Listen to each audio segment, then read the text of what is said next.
Good afternoon. My name is Hank Angazuk, and we're at Kendal Island doing a whale camp for the kids here. A 10-day program. Well, I don't think they did it for a few years there, so these things are starting to slow down, I guess, and even the whalers are getting less and less every year, and they come for maybe a week and they go right back, and just a few of us that just stay down here for a whole month or more, and I don't know. We just love being down here as a family, and the rest that come with it. Little things happen now and then that happen, I guess, in every camp like that. As long as you get to deal with it right away, so it don't get out of hand. So it's good, keeping an eye on a couple of them. And I don't know, for me was it just that I don't like to see anybody like get pushed around like thing. So I try to keep a handle on it. I like kids when they come down to take programs like this, and they come here to have fun and enjoy their time here. And I don't like to see them broken apart. Like just I know there's other people around here that kind of make it a little hard sometimes, but just got to deal with it and just tell them the facts of life, and we're here to do a program for the kids, and we want them to enjoy it as much as they can. I never had that. I never had that. Good privilege like that growing up, but I always are out here. I enjoyed myself out here. I enjoyed my family here, and all the people that is with us. But it's just changing times now. All our elders that used to be here. I was just telling you earlier, I think, that I miss those old people that were here before us. I know I'm not that old yet, but I guess they're starting to call me an elder now. And I don't want to be called that. I'm not an elder. As long as I can move around with my own 2 feet and still do the things I love to do, but I'm not going to do them in a big way that I used to. Just take the kids out, take them out whaling, take them for a walk, and just enjoy time with them. It's their camp.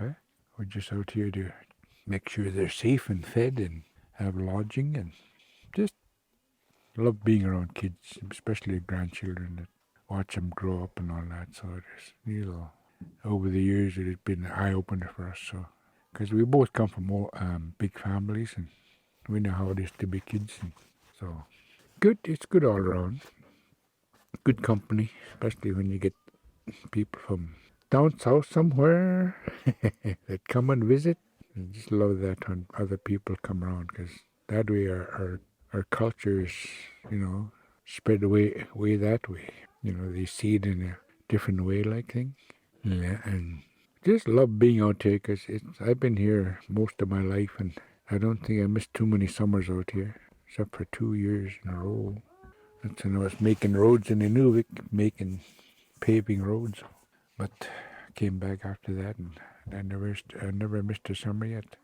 Well, they, we try to include them in everything that the youth coordinator will, make plans for them to do games or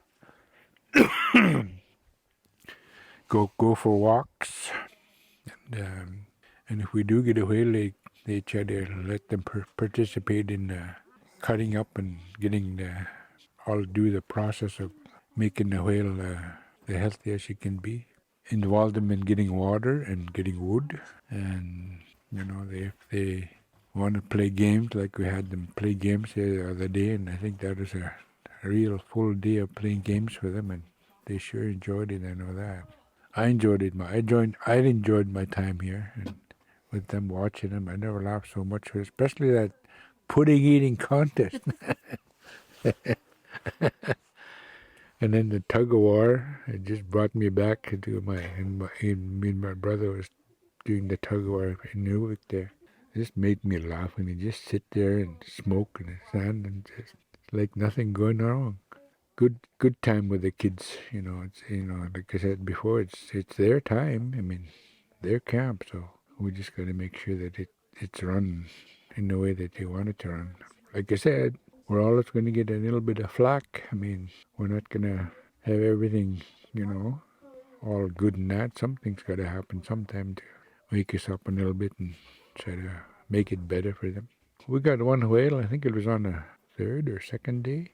We were here and we got a 14 footer, and next camp got a 13, I think. Like, I think the camp over here across the bay there, they got a whale or two. But over the years, I've seen it. I've seen the whaling part of the, people coming out. It's not like what it used to be. Like it's just you. For me, I always have to try to make extra money by trapping just to save it up for this kind of program. I mean, not for program, just for our family to come down. And gas prices and food prices are real high now. So we're lucky we got this camp, so we got a lot of free gas and a lot of food for the kids. Their time here is for some of them it might be a one-time thing. I don't know if they'll ever come back to a camp like this. I mean, different age groups, I guess, is a big thing because you get too many of the younger groups, and then some of them come from like less fortunate families, but they come out here to have fun, to experience a time I don't think they'll in their time for the programs. I don't. Some of them will. That's the first time I see this bunch of kids here. Hard to, because we barely got enough to bring them out, because there's kind of short notice, and I guess staffing at ICC is just starting to learn the process now. It'll get better. I'm sure it'll get better. It's for the kids, so have to make it better for them in a way we can. I know some of them say it's a long ways to go and that kind of stuff, but we could have just stayed in town, got whale in the Napoyak River. But I'm happy to have them out here. I just my time out here is like I told Bernice when they first started come out, is that we'll have a week for our family to get because we always got to set up and clean up and do little things here and there to make the camp ready for the program to start. And the first trip is always the hard one, because we have to support, get our own gas, own food. It's good. I mean, we always, as a family, we always come together. So it's good. Well, I was kind of surprised on some of them, and I encourage them to participate, and even if they just watch it and see how it's done, that's a big plus right there, because they don't see that every day. And some of them are just joined in there, just like they were doing it all their life, and especially a couple of them anyway. And it's really good to see it, that if they love to do it and they want to do it more, it's a choice they got to make, I guess. And as they get older, I mean, and the tradition side of it is going back a long ways before. I was born, before my grandparents, my parents were born. But whaling was like it was dying off slowly. But us as a family were the only ones here for 10 years. Nobody was down here. We were the only family down here for 10 years, and all of a sudden it started opening up, and people started. The only thing that really kind of bugs me a little bit is that a long time ago we had lots of togetherness, like camps were like in one camp, but now we're all so spread apart, and we're trying to do our things our way, like make it better for. But we do visit, and sometimes we just call each other by radio, and the new style of visiting, I guess. So it's a good thing, as long as people come out now and just. Because some of them just come out, just get the whale, and they bring it back to town and sell it. That to me, that's not how I see it. I mean, I want to see the kids do, like they were working on it. All three 3, 4 process of it now. I mean, like I said, something they'll never see. Some of them might never see again, but the ones that do see it and want to keep on doing it, as they get older, have their own families, they might want to do that too. I mean, there's a choice they have to make, I guess, and it's going to be a hard thing for the younger people to do it because just how they're structured now, because they're like the old timers always tell us that our generation, like my generation, that we know how it is to be hungry. We know how it is to live off, a few things here and there. But just looking at the young folks now, it's hard for them. You can't force it. You can't force the food into their mouth. They gotta acquire the taste. And I've been told that lots by, but just seeing them like today they were just sitting there, the kids, and I said, you wanted to sit in it, and I said, it's part of the whaling camp, your kids, you have to do this too. I said, it's not just one person's job, it's the whole camp job. I said, that's how we get our work done together. And seeing that they're realizing that it's good. They're not only having a holiday from their mom and dad, but they're learning stuff too. They're not not just here to eat, sleep, and do their own thing. I know that phones and that get a little bit interfere sometimes, but all part of life, all part of how we live nowadays. It's a new generation, I guess. I'm just hoping that they can, continue to try to do this kind of stuff with the kids because they need it. Because they have to learn something to try to survive later on down the road. Like when times really get hard, wars are happening now, and you're getting storms that we never used to get before, winds that are stronger, floods, and just you cannot predict the storm no more. And our mode of transportation is better, 100% better than when it used to be, because we got the fast boats now, and we're not living in tents no more. We're living in houses, and it's a little better way of living, but still trying to do the traditional thing with their kids, and just to see them, some like when they see that, when they seen the whales yesterday, you seen the kids all get up and just about push me off my wheel. And they were right there. They were just jumping like this. See the young ones, and some of them saying, "Oh, look at that cute one." Yeah.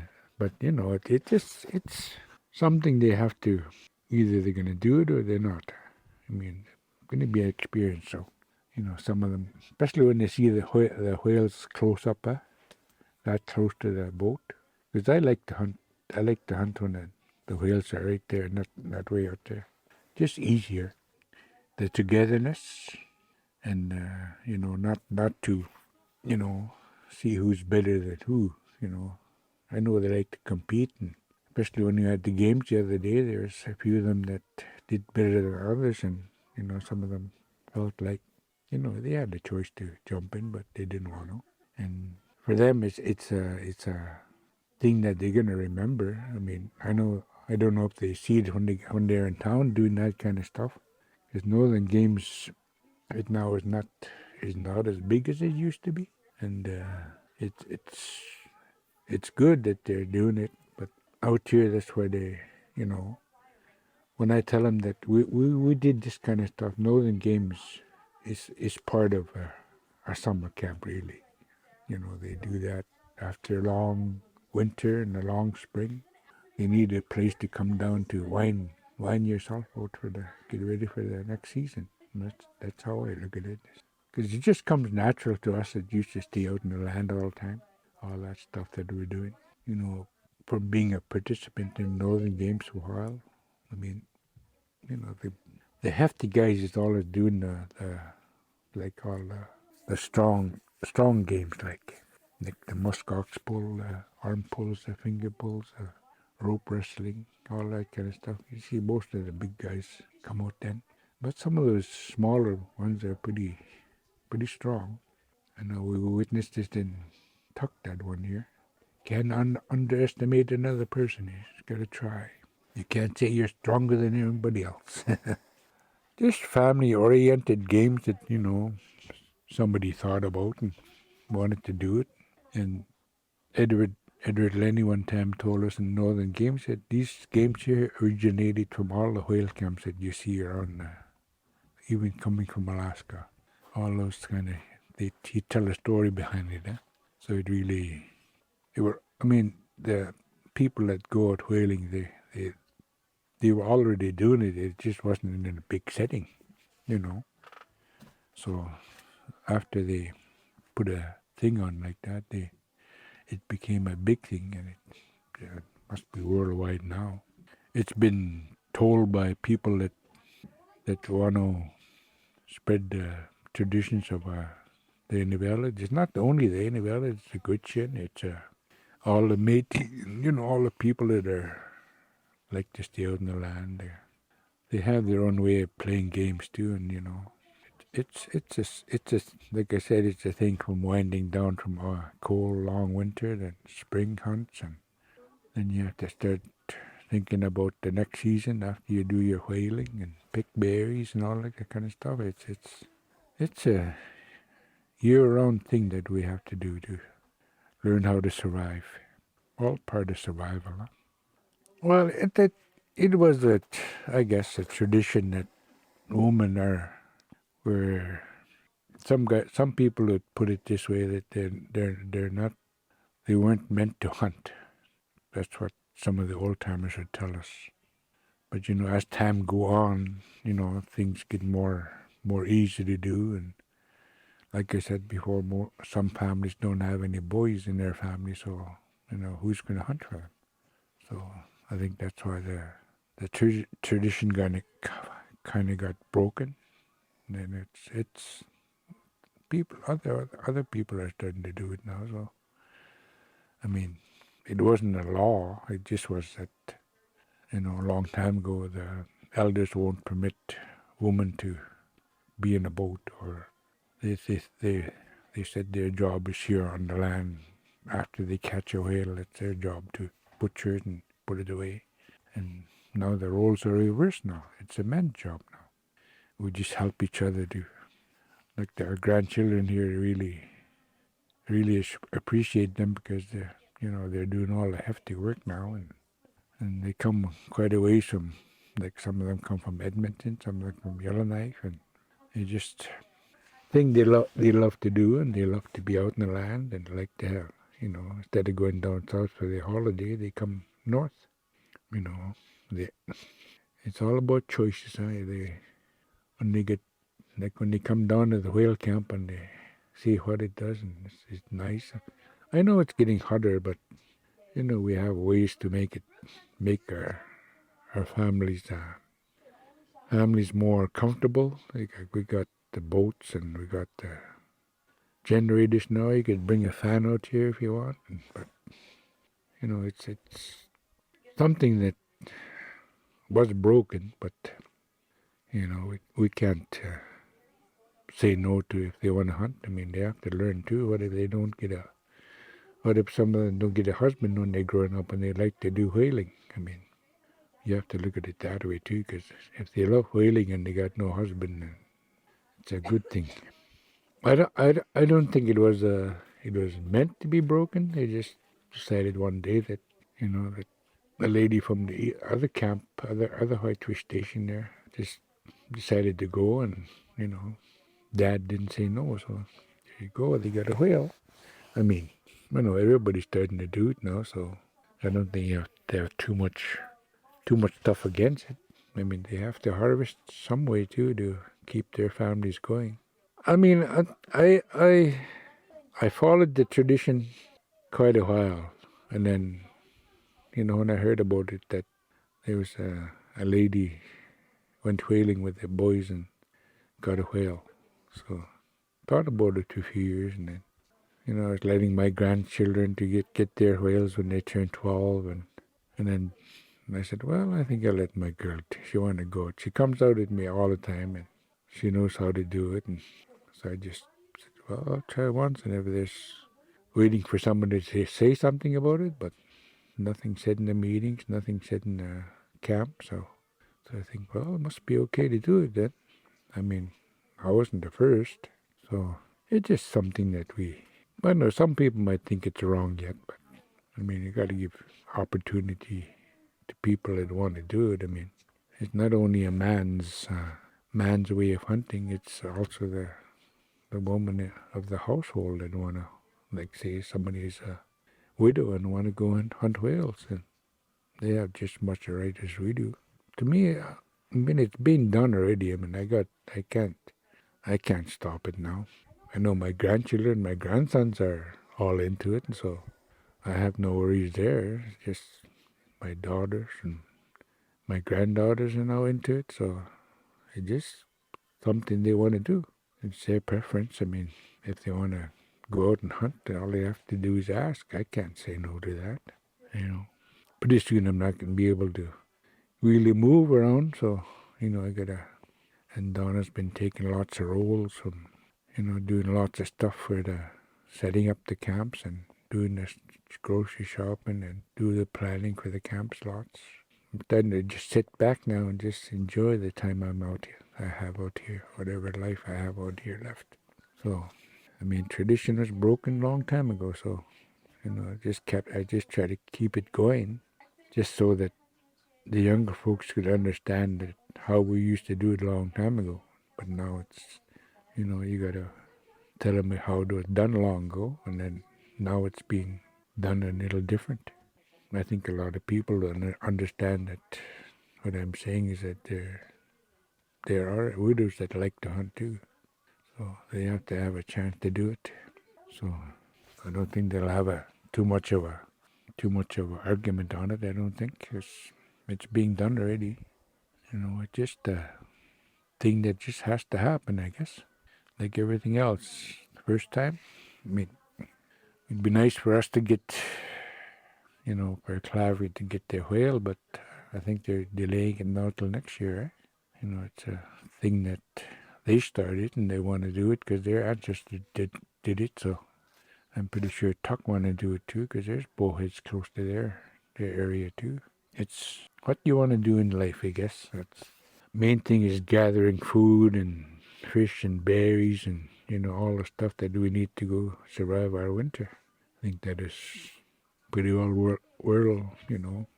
All the people that do it in the north here is, I think they'll say that I trying to make it that we do it to survive. I know it's a new generation, but I said our way of life is changing slowly, and it's gonna lots of stuff happening in this world now that we've never seen before. Lots of forest fires, lots of storms, tornadoes, windstorms, high water, and we're losing our islands to erosion. So changing times, I guess that's what you might call it. The main thing is that we try to maintain a good camp and a good way of trying to run it and try to help the kids enjoy their time here to make it more welcome for them to come back if they want. Well, I think that, I know some of them like to want to stay longer, but, it's a 10-day program and, it's a thing that they if they want to do it, like I said, they have to want to do it all the time. Because you do it once, you're not going to get your satisfaction because you're not going to see the whole process being done in front of you. I mean, there's lots of families are doing it, but some of them are doing it just for a week, maybe 10 days at the most, and that stuff was passed on to them. And I like to stay down here as long as I can because I, I I love this country in the summertime.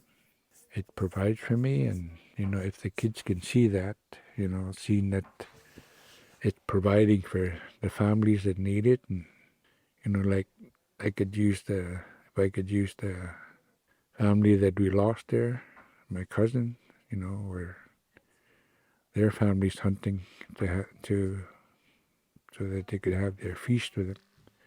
their last little stint to have them in this world. So it's as a kid growing up, we had that. I mean, we had to come out of that. The stuff that we're going through all winter, and then we have to come out here and just free, nothing, nobody trying to put you down, and that you're free, you're with your family. Nobody's gonna take that away. And for them, for these generation now, I hope they could see it that way, because we came from being so low to getting back our self-esteem now, to open up, talk about it. You can't keep it in anymore, because keep it in is just gonna ruin your life with it. You're not gonna get out of that shell.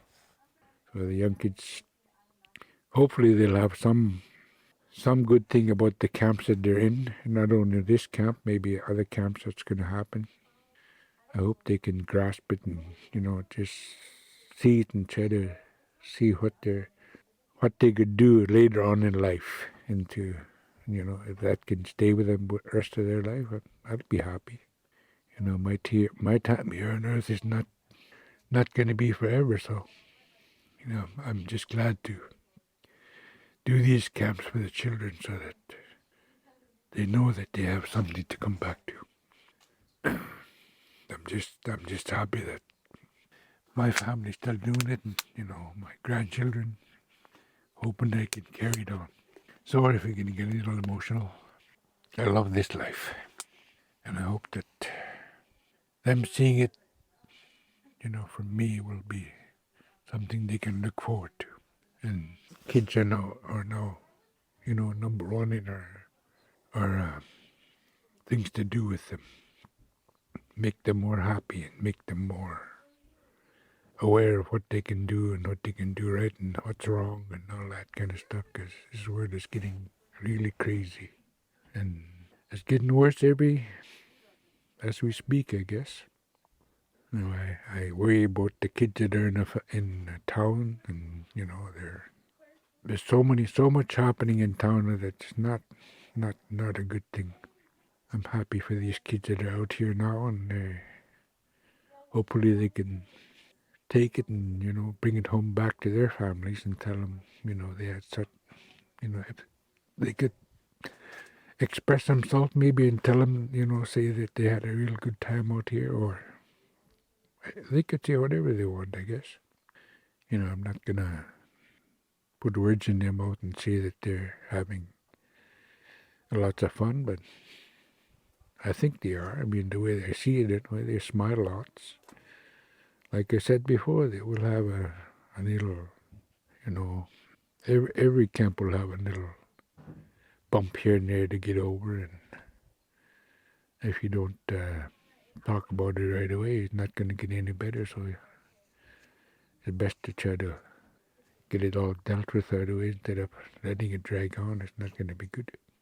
I think for me, seeing the young ones grow up now, the really thing that really bugs me right now is that they're a lot of their modern technology is taking over the phones and all that kind of stuff, and they're not most of the people now that travel around, they just use GPSs and all that kind of stuff, and I said, to me, I can't get used to that. A lot of other ways you can teach young kids how to be their own leaders in their group. I try hard to be a leader in what I do, and in all the things that I do for the people around in Nubik, and I'm getting some good feedbacks on it. And so I'm not trying to say I'm the best at what I do. I just do it because I love to do it. Something that was passed on down to me from my grandparents, my parents, my uncles, my aunties. If you're treated well from your families and that, it's eventually going to come out, eh? You know, because everybody knows that the residential school area was not a good thing for us, even though we got our education. But it some people still struggle with it, and some people are get counseling and get better for themselves and their family. So I'm happy for that. So Kendal Island is here for me. Thank you. Hopefully it's gonna, it's gonna keep on going. You know, it's something that is there for them if they want it. They have to want it. It's because my granddaughter in there is always calling, hey, Derek, we only got three more sleeps and I'll be there, and we'll be there for a month. Yeah. Just makes me happy when she says that. She just loves to be out here. Isabel too is really starting to come around. She has a little bit of problems with her own family, huh? But as long as she's here and having fun, that's what I'm happy about. And she has really gotten close to us. It's good. I mean, they'll have their ups and downs, but I think every teenager does that. Yeah. Growing pains, I guess you could call it. Mm-hmm. We don't put them down even though they go do that kind of stuff. We just be happy for them, and they treat them right, then they're gonna see it and maybe follow the good life that we're having now.